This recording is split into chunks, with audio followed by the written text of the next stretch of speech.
At times, when progress and innovation seem to be for humanity's betterment, there is a dark side attached to it. There exists a team of individuals who go crazy and mad due to their eccentric scientific pursuits. Let's discuss them.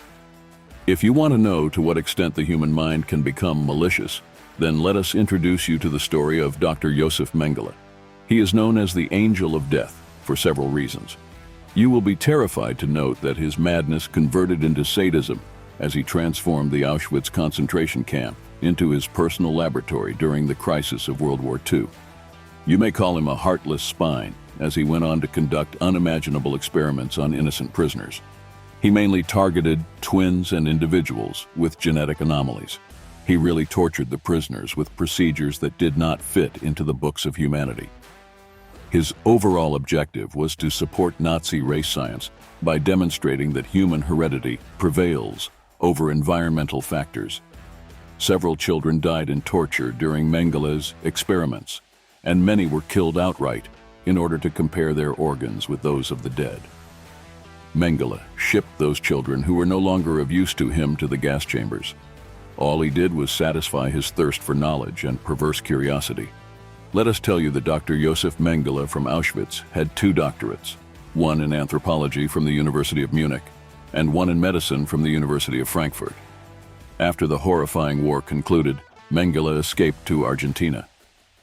Despite several efforts by West German authorities and the Israeli Mossad to bring him to justice, Mengele managed to escape and not get arrested.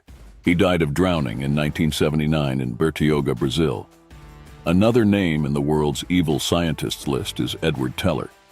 No one who discovers anything does have or can have an idea how it will be used. He is indeed called the father of the hydrogen bomb, thanks to his active promotion to use nuclear weapons in the backdrop of a deepening Cold War. He played an interesting role in ensuring that the Cold War was intensified. He was the Hawk's hawk and hugely influential among conservative political leaders who consulted him for advice. He even took part in the selection of Russian cities that should be destroyed with nuclear weapons first. Teller was the mastermind behind the catastrophic Reagan-era Star Wars program to militarize space. He was a sincere advocate of the use of nuclear bombs for civilian purposes, like constructing artificial harbors and destroying inconvenient mountains.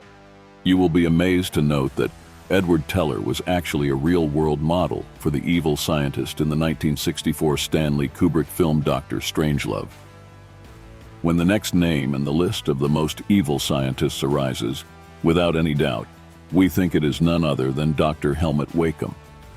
Wacom was the science supremo at Philip Morris from 1959 to 1981. He promoted the tobacco industry in such a manner that no one could dispute his ideology.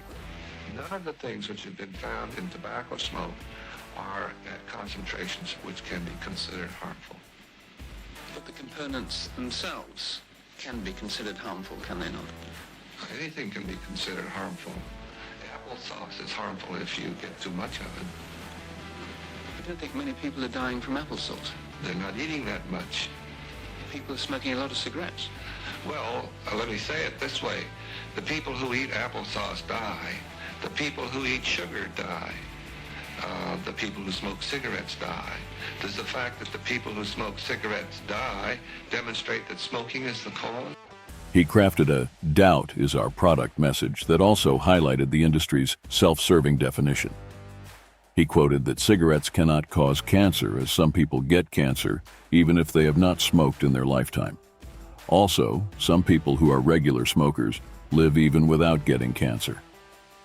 Wacom was in charge when Philip Morris came up with the successful marketing campaign of human history, which is Marlboro Man. For the unversed, let us tell you that the Marlboro Man is a figure that was utilized in tobacco advertising campaigns for Marlboro cigarettes. The idea was propagated to promote the use of smoking cigarettes to feel heroic in the world of freedom. Wacom's philosophy to make death from smoking cigarettes seem small indeed showed his cruel side.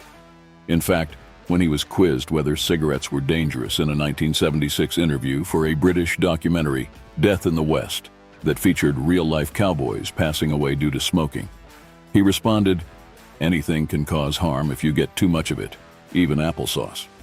Anything can be considered harmful. Applesauce is harmful if you get too much of it. He was so heartless despite the cigarette mafia that he had initiated under his tenure from 1959 to 81. If cigarettes can kill one person for every million smoked, then the 4 trillion cranked out killed about 4 million people in the US. If there is any face of evil, then Wakeham is indeed the one. Let us talk about another scientist named Ishii, who was a microbiologist and the Lieutenant General of Unit 731, a biological warfare unit of the Imperial Japanese Army during the Second Sino-Japanese War.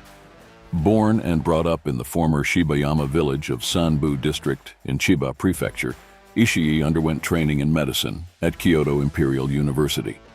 In 1932, he started his initial experiments in biological warfare as a secret project for the Japanese military. In 1936, Unit 731 was established. Ishii developed a huge compound, which had more than 150 buildings over 6 square kilometers situated outside the city of Harbin, China.